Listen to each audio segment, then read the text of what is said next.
Welcome home. I'm Dr. Thema, a minister, licensed psychologist, and sacred artist, and this is Homecoming, a podcast to facilitate your journey home to yourself. While I will provide weekly inspiration and mental health tips, this podcast is not a substitute for therapy. I'm so excited you're on the journey. If you want to request specific topics or share your progress, email me at homecomingpodcast@gmail.com. Also, after you listen, be sure to like, subscribe, and share. Let's begin. I'm so glad that you're here for another episode of the Homecoming Podcast. And today we're going to be focused on coping with anxiety related to the coronavirus and coping with uncertainty. We are dealing with difficult and challenging times, and it is so important for us to be mindful about our mental health, our emotional, our spiritual health, and the health of our loved ones. And so many people are on lockdown, are trying to practice social distancing. And for some, that can really trigger feelings of isolation, feelings of depression. For those who have experienced trauma, have gone through periods in your life or moments in your life of extreme powerlessness, it can heighten that feeling of despair and worry. And so I want you to know that there are really some key things that we can do to continue our journey home, even in the face of uncertainty, even in the face of the spread of virus, and for many people also dealing with the realities of distrust, not being certain about the information that they are receiving, or who or what to trust. And so I am glad that you are here. And I want you to know as you listen that there are people, and this is the blessing of technology, there are people all over the globe who are listening with you, and that we are a community of co-journers together. So wherever you find yourself, whether you are alone, whether you are with family or friends, or whether you may even be locked in with people who drain you or disturb you or distract you from the journey home, I want you to know that there are those who are on the journey with you, and together we are sending love and sending blessing to each other. And so let us center in and think about some of the important ways that we can take care of ourselves. The first one I'm going to talk about is your mental support. And so, really supporting your mindset and choosing not just what pops in your mind, but I can choose what I allow my mind to dwell on or to focus on. And so, the first thing I want you to really think about is being strategic about how and when you get your information, because there can be a such thing as media overload, where a lot of times we are taking in, and now, the news is 24 hours. So some people have that continuously playing in the background of their days, and that can heighten your stress and anxiety. So you want to be informed, but not overloaded. So you can decide for yourself what that means in terms of the number of times you want to check the news. Some people may say, well, once a day, I can kind of find out what generally is going on, but also thinking about not only how often I'm checking the news, but what are my sources, right? And so it's very important for us to go to trustworthy sources, where it is not just commentary on the news of the day, but real information. Not only that, you want to protect my mind, really also is about exercising my boundaries. And so a lot of people now feel they have constant access to you because pretty much people are at home. And so you want to be thoughtful about who are you speaking to? Who are you calling? Who are you texting? Whose calls are you receiving? Who are you responding to? And even in the home, there are times where you really may need some time for self reflection, even in a home with other people, being able to determine ways for solitude. And that may look different depending on how many people are around you and what your culture is, what the social situation is. But guarding my mind and my mental health means that I recognize that the presence of some people for me is very peaceful, is encouraging, is affirming, may even be playful in some ways, or even some people I trust the information that they bring. And so that is a blessing, an asset, a gift to me. And then there are other social connections that can really intensify a sense of despair and a sense of anxiety. So, trying to balance that, just like you're balancing your consumption of news, you want to balance your social connections. And then thinking about ways to feed your mind, which can also be feeding your spirit. A lot of people are not able to work. And so, while some time may be spent relaxing, watching television shows or movies, that there is also something that can be edifying about feeding my mind and feeding my spirit. What are the things that I can read that are nourishing?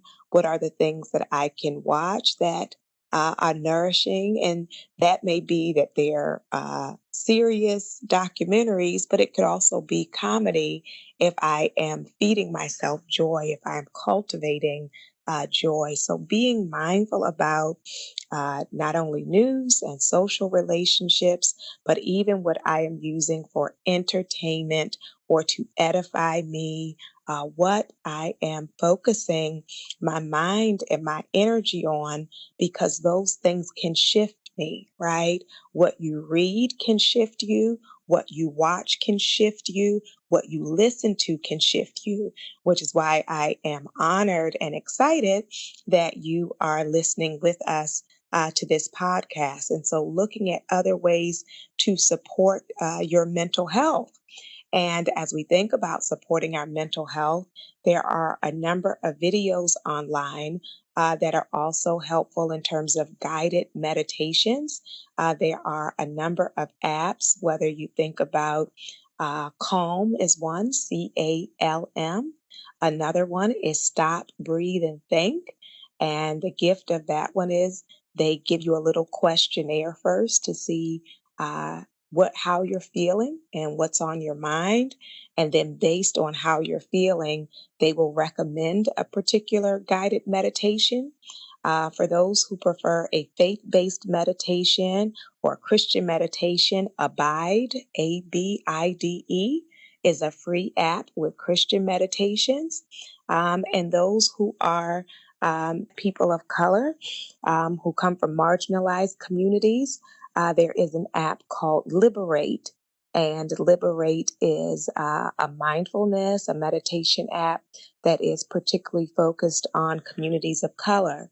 And so, looking at ways to calm myself and also with music, not only instrumental music, vocal music, and the gift of singing yourself, which takes me into another strategy, which is use of the expressive arts. Now is a great time to put on music and dance. This is a good season to reclaim your pen and write poetry. I have been in a series for myself of writing a psalm a day or writing a poem a day and letting whatever is bubbling up in me come up on the paper, come out. So you can think about, instead of trying to just distract yourself from what you're feeling, to be able to express what you're feeling through your art. Also, with the visual arts, if you have old magazines laying around, making collages, painting, sketching, all of these, photography. If just in your house, or if you're in a situation where you can go for a walk or step outside, taking pictures of things that you find beautiful, or even if you see images around you that are concerning, being able to capture those images is a way of not just holding what I'm feeling within me. And so, artistic expression is a wonderful way of releasing some of the anxiety. Because, as I tweeted earlier this week, we often hold stress in our bodies, and we may stay busy or distracted, but all of that can show up in our physical and mental health. And so, when I don't want to just hold that in, then I can express it through my artistry. And related to meditation, I want to say that our spiritual paths are also a great way for us to deal with the unknown, and our fears and anxieties, is to focus on our prayers, and both spoken prayers and silent prayers, the speaking of our concerns, and also just the being still and listening and allowing our souls to truly be nourished.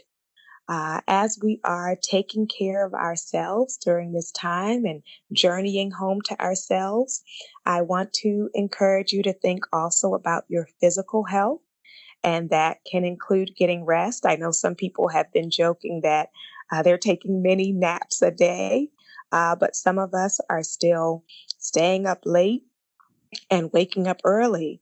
And so, giving yourself permission to rest. And sometimes the anxiety is keeping you up. But I want to let you know that even if your mind won't let you rest, that there can be such a gift to letting your body rest. So, laying down and allowing yourself to do even what we call progressive muscle relaxation. So, you focus on each area of the body and center in on tensing those muscles and then letting them go. Because many of you, even as you listen now, you may become aware that you've been sitting there holding your breath or breathing with a very shallow breath. Or some of you may become aware even now that you've been holding tension in your body, that some people may be leaning forward, or you may be holding your back really tight. Many of us hold it in our neck and shoulders, or wrinkling up, crinkling our forehead, or our jaws being tight. And so, allowing your body to rest. And then, as your body relaxes and rests, you may also find your mind and spirit being able to rest. There are some instrumental videos online called soaking. So, soaking music. There are some where people are talking, but if you're really trying to sleep or trying to kind of usher yourself into rest, the instrumental ones are beautiful for that. You also want to be mindful about what you're eating. And many people have also been talking on social media about the challenges of that out of boredom and anxiety.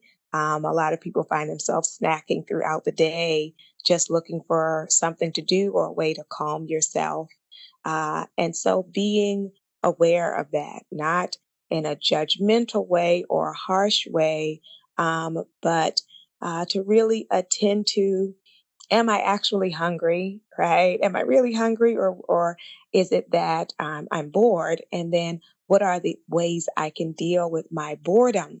One of the quotes that I put out a couple of years ago is, "You're too gifted to be bored." You're too gifted to be bored. And I want you to know that each of us on this journey have deferred dreams, have dreams that we have put off or that have been postponed by situation or circumstance. Each of us at some point had visions, things that we could do that make us come alive.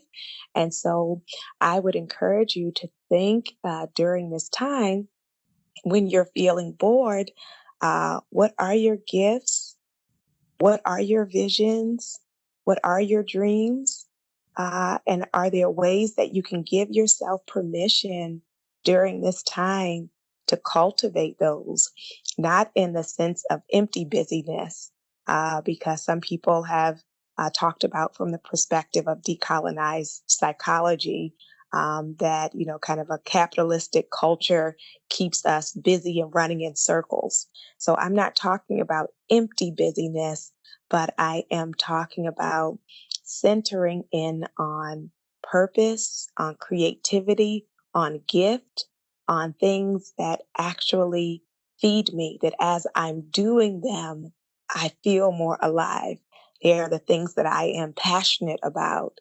And if your life circumstance has been such that you never were able to discover what those things are, since you are trapped in some ways anyway, since you are indoors anyway, to start to explore different outlets and different topics, different genres to see what speaks to you.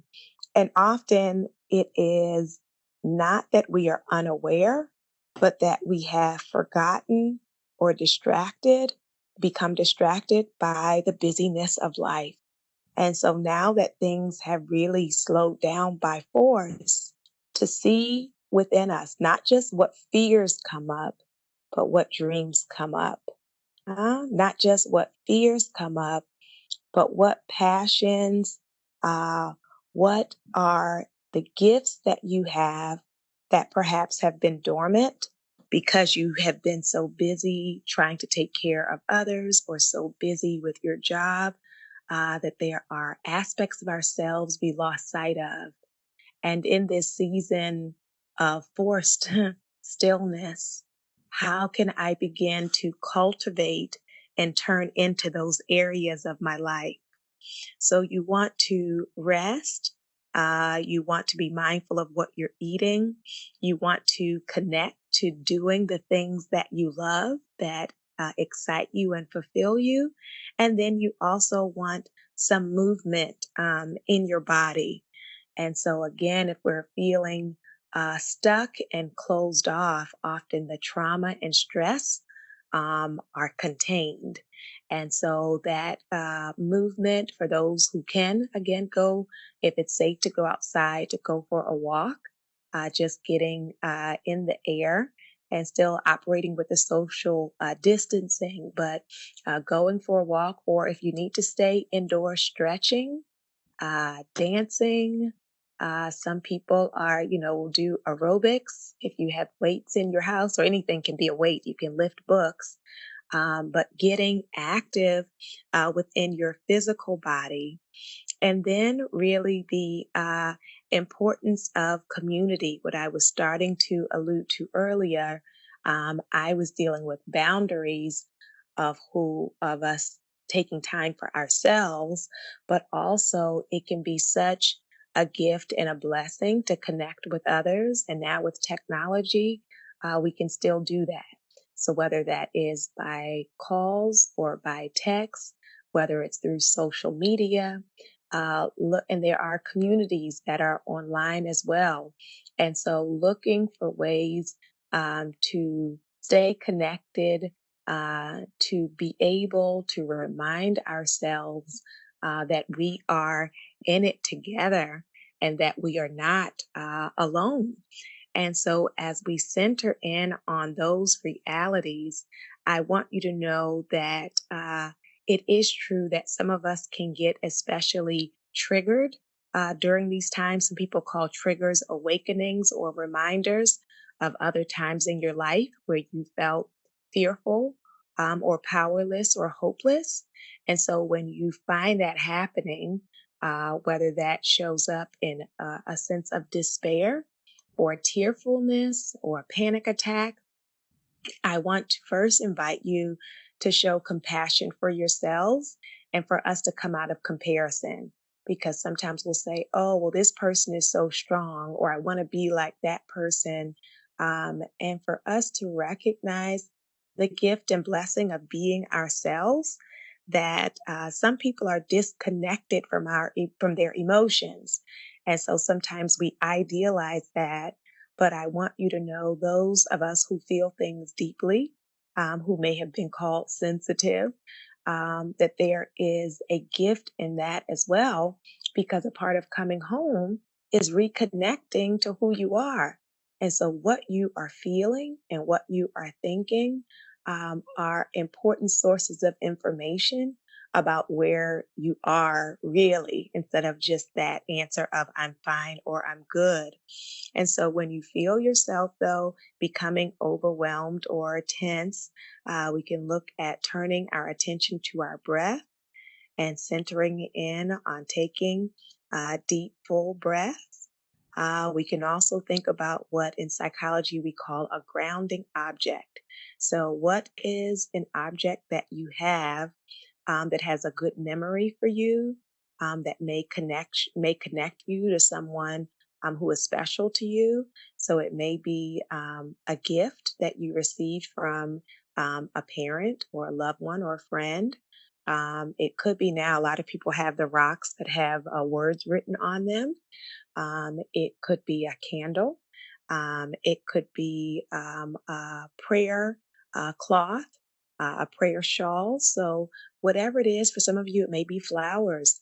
So, thinking about a calming object that when you are feeling overwhelmed, you can reach for, that you can hold that as you're centering in on your breath. Another important reminder during those times is for us to be gentle with ourselves. Because, as I said, if you're feeling stressed and then judging yourself for feeling stressed, then we have layered our difficulties.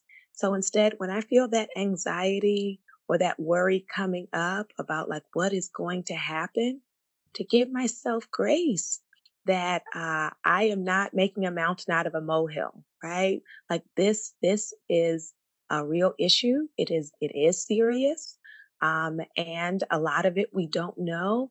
And so when I have those moments of feeling overwhelmed or panic, that's valid. It makes sense, and so I give instead of giving myself judgment, I give myself compassion. I give myself kindness. I look at myself with gentleness. Not only that, when you are feeling overwhelmed, thinking of an affirmation, a positive saying, and I encourage you to find your affirmation or your verse that means something to you when you're not in that state. Because when you're feeling overwhelmed, then it's hard to go try to find something, right?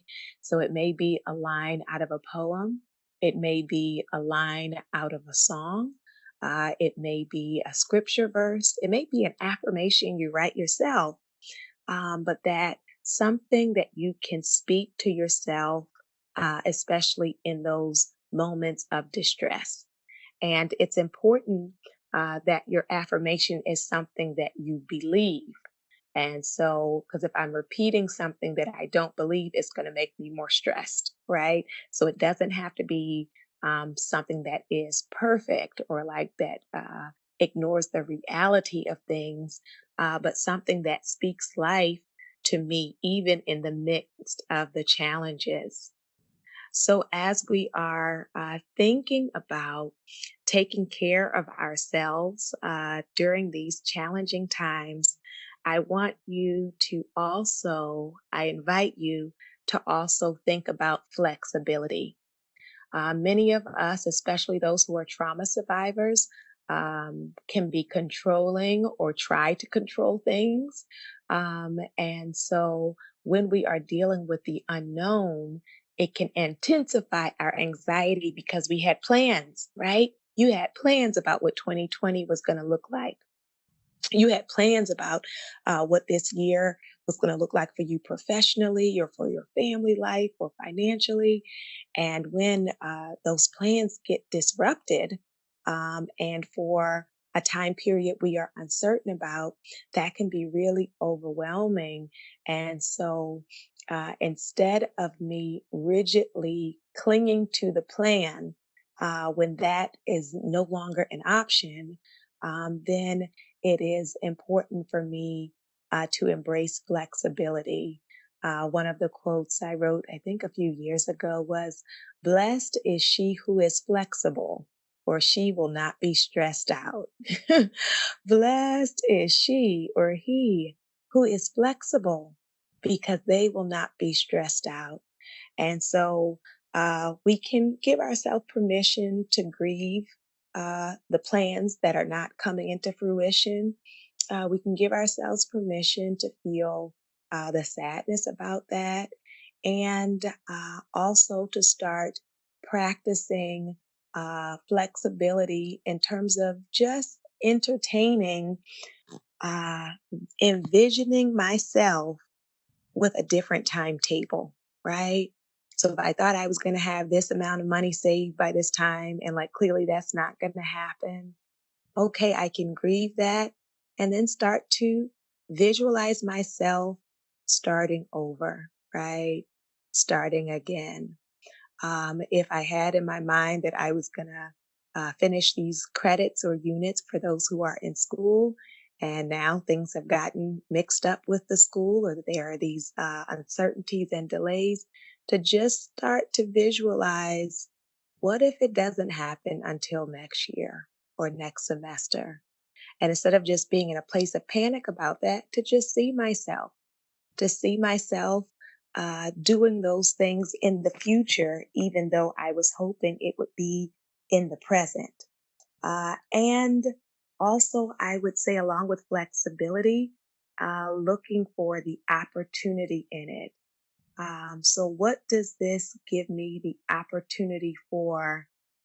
Whether that is spending time with my family, whether that is determining, is this path I've been on really even the path I want to be on? And so there is an opportunity for reflection that we have as well. And so we continue forward in our flexibility and our opportunity mindset, and also in our gratitude. Gratitude is a great way of combating uh, anxiety and depression. And so I encourage you each day, at the end of the day, to reflect on three things that you are grateful for that day. Some of you want to keep a gratitude journal where you write those things down, and really taking in, I give thanks. I give thanks for my family being safe. I give thanks that I had something to eat. I give thanks that I have shelter over my head. I give thanks that I have someone I can call. And so, what are those things? And if those aren't, if you don't have those things, then think about what you can be grateful for. Those pieces are so important. And I want to end on today with a meditation for you. Briefly, this is called a loving kindness meditation. And so I encourage you to become comfortable in your chair or sitting on a cushion on the floor, sitting with a relaxed but straight posture with your shoulders relaxed. Allow your hands to rest comfortably in your lap. And I invite you to gently close your eyes or lower your gaze as you settle into the awareness of your body and becoming aware of your breath. And feel what is happening in your body right now.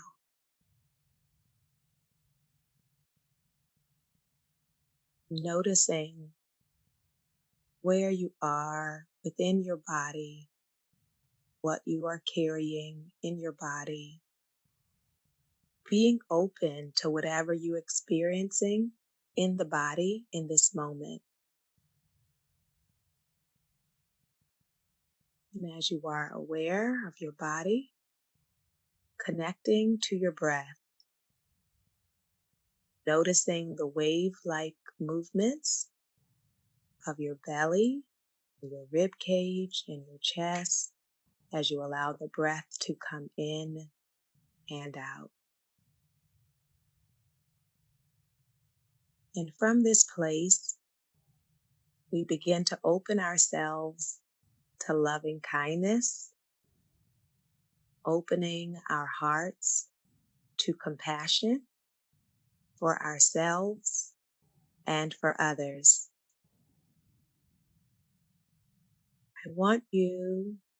I invite you in this time to really be kind and generous to yourself and to picture yourself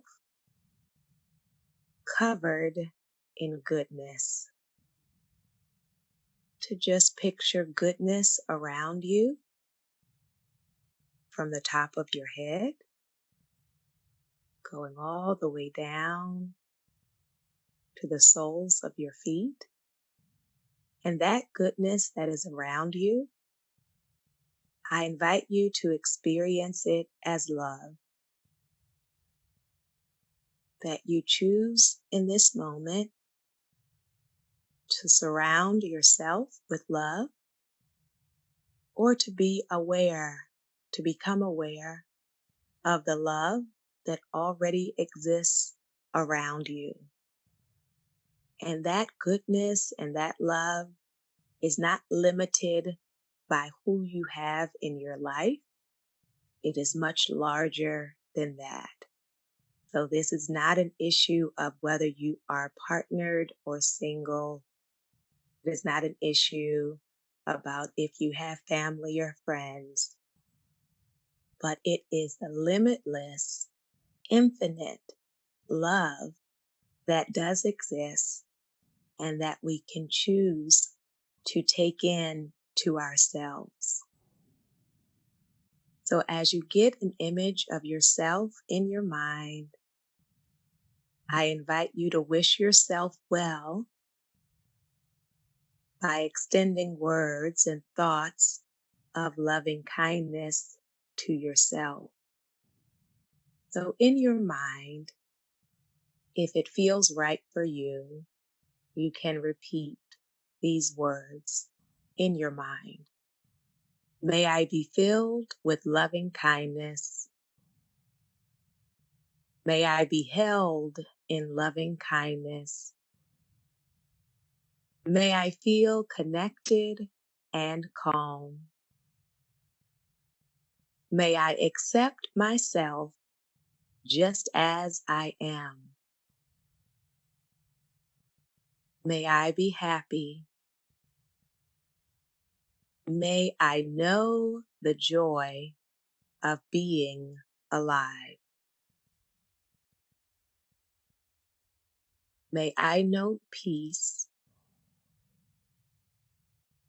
May I know grace. May I know compassion. May I know